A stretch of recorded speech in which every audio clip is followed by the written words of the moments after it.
नमस्कार। आज हम एक बहुत ही दिलचस्प लेख पर बात करने वाले हैं जो के.आर. गोस्वामी ने लिखा है। ये हमारे एक श्रोता ने ही साझा किया था। हाँ बिल्कुल। और ये लेख है भारतीय क्रिकेट की एक उभरती हुई स्टार जेमिमा रॉड्रिक्स के बारे में, उनके सफर, उनके खेलने के अंदाज पर। गोस्वामी अपने लेख की शुरुआत एक बड़े ही रोमांचक पल से करते हैं। 2025 महिला क्रिकेट विश्व कप सेमीफाइनल। हाँ, वो मैच। ऑस्ट्रेलिया ने 339 रन बनाए, एक बहुत बड़ा लक्ष्य, भारतीय टीम पर जबरदस्त दबाव। बिल्कुल। और तब आती हैं जेमिमा रॉड्रिक्स, नाबाद 127 रन। गोस्वामी लिखते हैं कि ये सिर्फ एक स्कोर नहीं था, ये तो जीत का ऐलान था। हाँ, एक तरह से भारतीय महिला क्रिकेट के लिए एक नए दौर की शुरुआत। बिल्कुल। तो आज हम गोस्वामी के लेख के जरिए यही समझने की कोशिश करेंगे कि जेमिमा इतनी अहम खिलाड़ी कैसे बनी, उनकी उस सेमीफाइनल पारी का क्या महत्व था, जैसा गोस्वामी बताते हैं, और क्या चीज उन्हें बाकियों से अलग बनाती है। सही। चलिए इस लेख के विश्लेषण में थोड़ा गहरा उतरते हैं। जरूर। तो सबसे पहले वही मैच जिस पर गोस्वामी का लेख इतना फोकस करता है, 2025 आईसीसी महिला विश्व कप सेमीफाइनल। हाँ। ऑस्ट्रेलिया डिफेंडिंग चैंपियन 339 रन बना दिए। गोस्वामी ने इसे महिला वनडे इतिहास का पहाड़ जैसा लक्ष्य कहा है। और वो था भी, उस समय के हिसाब से तो ये रिकॉर्ड टोटल था। और लेख में वो बताते हैं कि कैसे भारत के शुरुआती विकेट जल्दी गिर गए, तनाव बढ़ता ही जा रहा था। हाँ, और गोस्वामी इस बात पर सही जोर देते हैं कि ये सिर्फ रनों का दबाव नहीं था, ये नॉकआउट मैच था। हाँ। विश्व चैंपियन के सामने खेल रहे थे, और ऊपर से इतने बड़े लक्ष्य का पीछा करने का जो मानसिक बोझ होता है वो अलग। बिल्कुल। गोस्वामी के विश्लेषण में ये साफ है कि शुरुआती विकेट गिरने के बाद माहौल काफी निराशाजनक हो गया था। और यहीं से जेमिमा की पारी का महत्व और भी बढ़ जाता है। लेख यही बताता है कि कैसे उन्होंने उस निराशा को उम्मीद में बदल दिया। सही कहा। लेख में जैसे वर्णन किया गया है, जेमिमा रॉड्रिग्स मैदान में उतरी तो एक अजीब सी शांति और आत्मविश्वास था उनमें। हाँ, वो नजर आ रहा था। नाबाद 127 रन, 14 चौके, और हरमनप्रीत कौर के साथ वो 1667 रनों की साझेदारी। अरे हाँ, गोस्वामी उससे मैच का टर्निंग पॉइंट कहते हैं। बिल्कुल। लेख यही कहता है कि ये सिर्फ तकनीक या ताकत का खेल नहीं था, ये उनके शांत स्वभाव का, उनकी समझदारी का सबूत था। सही। कैसे उन्होंने खेल की स्थिति को पढ़ा। गोस्वामी लिखते हैं कि उन्होंने दबाव को सोख लिया और धीरे धीरे मैच का रुख ही पलट दिया। बिल्कुल। गोस्वामी की भाषा में कहें तो ये पारी जेमिमा के सोचने वाले क्रिकेटर होने की बात को एकदम सही साबित कर दिया। हाँ, ये सोचने वाला क्रिकेटर वाला टैग उन पर काफी लगता है। हाँ, और लेख विश्लेषण करता है कि कैसे उन्होंने ऑस्ट्रेलियाई गेंदबाजों की प्लानिंग को समझा। अच्छा। हाँ, केस बॉलर को टारगेट करना है, कब स्ट्राइक रोटेट करनी है, ये सिर्फ ऐसे ही नहीं था, एक सोची समझी रणनीति थी जिसका जिक्र गोस्वामी करते हैं। गोस्वामी का तर्क यही है कि इस पारी ने दिखाया कि क्रिकेट में, खासकर ऐसे बड़े मैचों में, मानसिक मजबूती और टैक्टिकल सोच शायद फिजिकल टैलेंट से भी ज्यादा जरूरी हो जाती है। हाँ, ये बात तो है। लेख में शायद इसके कुछ उदाहरण भी दिए होंगे। हाँ, गोस्वामी ने मैच के बाद जेमिमा के कहे शब्द भी लिखे हैं। यह एक सपने जैसा लगता है, पिछले 4 महीने कठिन थे। अच्छा। लेख इन शब्दों से दिखाता है कि चैंपियन खिलाड़ी के पीछे भी संघर्ष होता है, कभी कभी आत्मसंदेह भी, और फिर वापसी करने की वो जबरदस्त इच्छा शक्ति। गोस्वामी इसे उनकी कहानी का मानवीय पहलू मानते हैं, जो दिखाता है कि सफलता की राह आसान नहीं होती। बिल्कुल, वापसी करने की क्षमता ही तो चैंपियन बनाती है। लेकिन जैसा गोस्वामी अपने लेख में आगे बताते हैं, जेमिमा का सफर इस एक पारी से बहुत पहले शुरू हुआ था। वो यहाँ तक पहुंची कैसे, ये जानना जरूरी है। तो लेख हमें उनके शुरुआती जीवन में ले जाता है। 5 सितंबर 2000 मुंबई में जन्म। गोस्वामी उनके परिवार, खासकर उनके पिता इवान रॉड्रिग्स के रोल पर बहुत जोर देते हैं। हाँ, पिता का रोल तो अक्सर अहम होता है। बिल्कुल। वो लिखते हैं कि उनके पिता स्कूल कोच थे, उन्होंने ही जेमिमा की प्रतिभा को पहचाना, और जब लड़कियों के लिए टीम नहीं थी तो उन्होंने खुद एक टीम बना दी।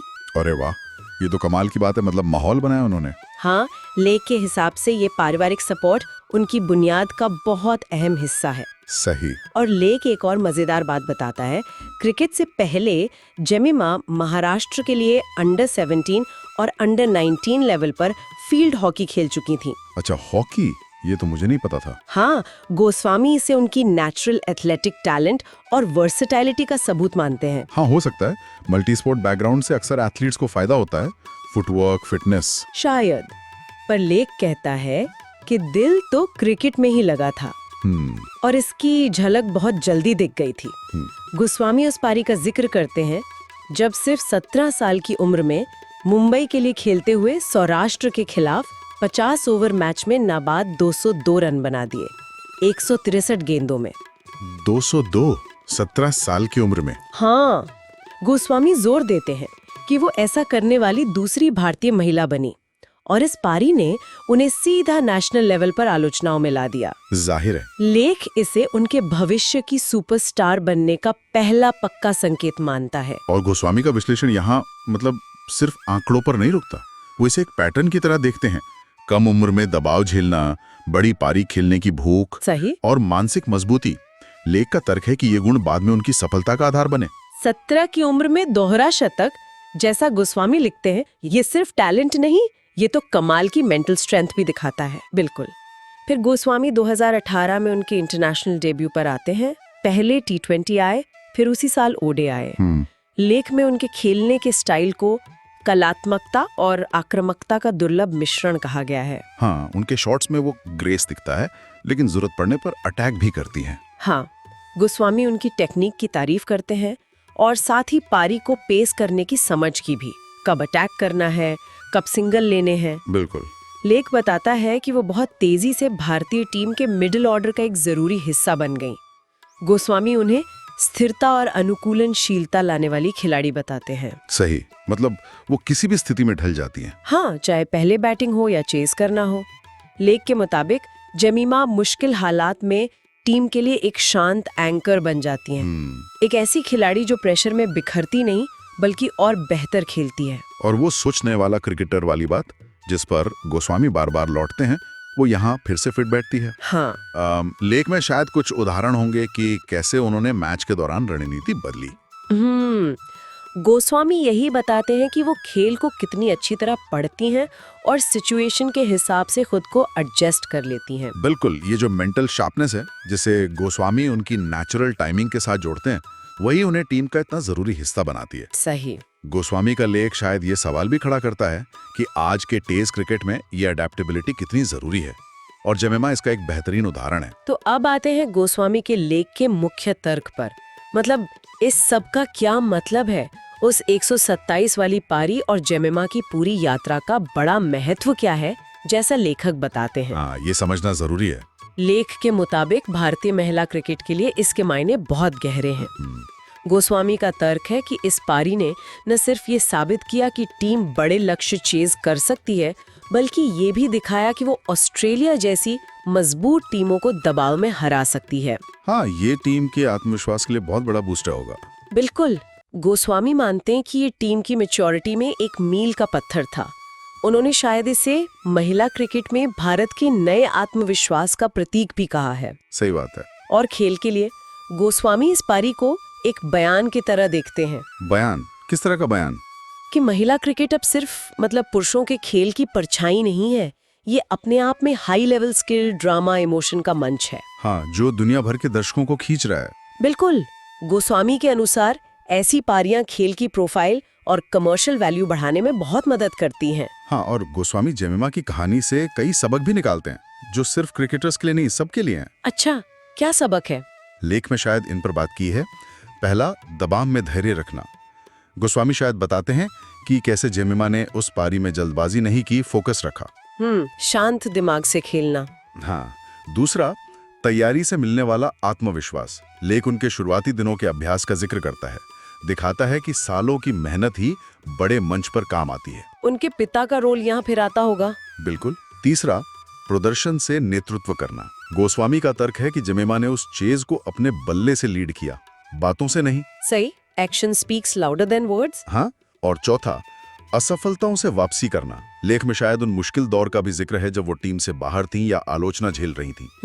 गोस्वामी इसे उनकी यात्रा का अहम हिस्सा मानते हैं, जो दिखाता है कि महानता अक्सर मुश्किलों से लड़कर वापसी करने में होती है। फिर वही बात, मानसिक दृढ़ता। हाँ, ये सारे पॉइंट्स बहुत वैलिड है। गोस्वामी ने अपने लेख में जेमिमा के मैदान के बाहर के व्यक्तित्व को भी छुआ है। अच्छा। हाँ, कि वो सिर्फ एक क्रिकेटर नहीं है। लेख उन्हें एक जिंदा दिल, खुशमिजाज और जमीन से जुड़ी इंसान दिखाता है। उनका संगीत, उनका मजाक करने का अंदाज, उनका विश्वास। हाँ, वो सोशल मीडिया पर काफी एक्टिव और रियल लगती हैं। बिल्कुल। गोस्वामी का तर्क है कि यही असलियत उन्हें फैन से जोड़ती है। वो एक ही वक्त में प्रेरणादायक भी हैं और रिलेटेबल भी। हाँ, ये एक अच्छी क्वालिटी है।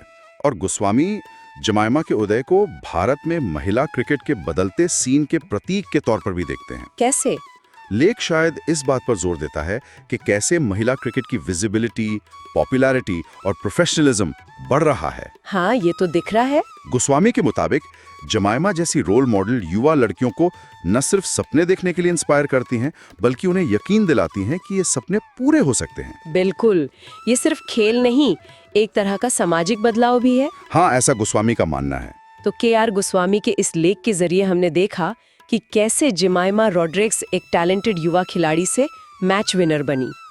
हमने समझा कि गोस्वामी उनकी सेमीफाइनल पारी को क्यों एक ऐतिहासिक पल मानते हैं और कैसे लेखक उनके स्किल, टेम्परामेंट और पर्सनैलिटी के मिक्स को उनकी कामयाबी की वजह बताते हैं। बिल्कुल।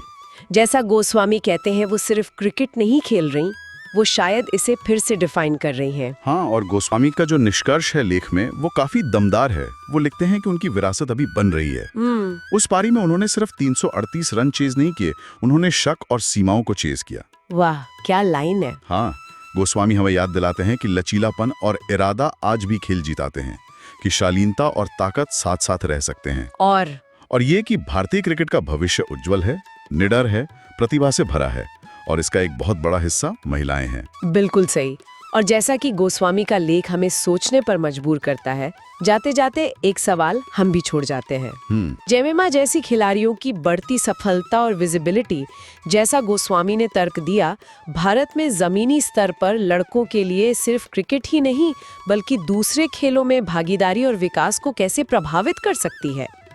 हाँ, ये एक अच्छा सवाल है। क्या ये दूसरे खेलों में भी ऐसी ही प्रेरणादायक कहानियों और रोल मॉडल्स के उभरने का रास्ता खोलेगा? सोचने वाली बात है।